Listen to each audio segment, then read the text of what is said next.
Now let's just talk a little bit about a contract. Contract's going to have 6 elements to it that we're going to get into a second. But at the foundation, at the fundamental level of a contract, it's just an agreement. It's an agreement between 2 or more parties, and it is legally enforceable. And when is it enforceable? It's enforceable in a court of common law. Another important term is breach. Breach is when one of the parties fail to fulfill their obligation under the contract. So you don't want to be in a situation where you're breaching a contract, because then again, the resolution would probably be in a court of common law. The enforcement of contracts are typically done under state law. You'll go to a state court. Sometimes it's federal if it involves interstate transactions, but it almost always falls under common law. Sometimes Universal Commercial Code comes into play. All right, now let's talk about the contract. A contract only exists if it has these 6 elements. Without every one of these 6 elements, you don't have a contract. So let's go through them real quick. An offer. Contract has to have an offer. And an offer is just a promise. It's a promise by one party to act or not to act, to do something, supply something, and then that's made in exchange for a return promise, say to pay. I promise to mow your lawn if you pay me $30, right? So it's a promise to do something for a return promise. Acceptance. It's unconditional. That's the most important thing about acceptance. It's unconditional. Once a contract is written, all the terms in it apply unconditionally in its agreement to that offer. Consideration is something of value that is exchanged. It's compelled the parties to actually enter the contract. And consideration can be a form of money, or it could be a form of just some other thing of value. For instance, I can offer to mow your lawn, and you can offer to give me trees in return. So the consideration, my value, was mowing your lawn. In return, your value was the trees.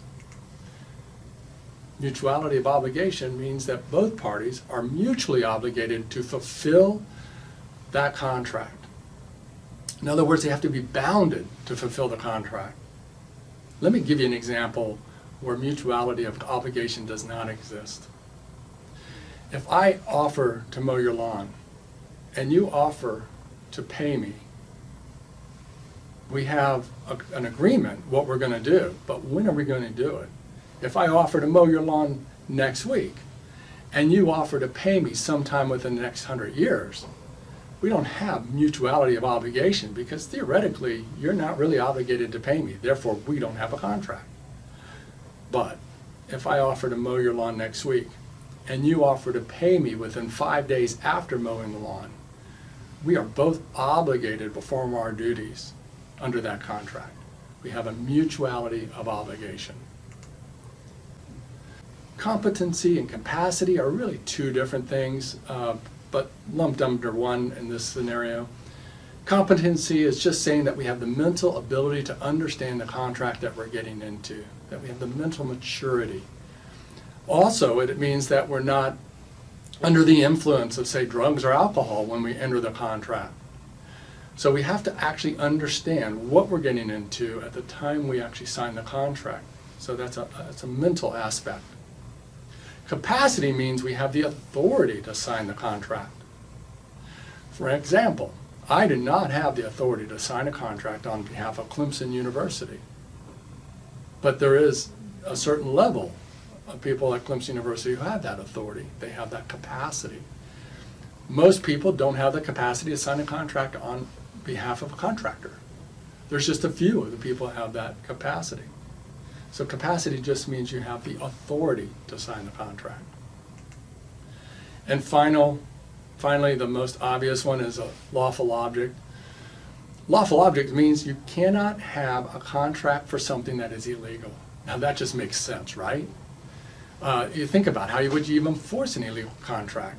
Like if I had a contract with you that you're going to supply me with some illegal substance. Are you going to go to court and sue that I didn't pay you for you supplying me a illegal substance. It just doesn't make sense. But it is one of the elements that a contract has to be for a lawful object. It has to be legal. Now, when we look at who holds contracts, it's usually two entities, an owner and a contractor, an owner and architect, a contractor and subcontractors, an architect and subconsultants, contractor and suppliers, right? There's usually two parties involved in each of the contracts. And what we can see here is the main parties involved in contracts for construction are the owner, the architect, and the contractor. But they also have other contracts with other parties. So it's just a way of visualizing the way all these contracts work within a construction project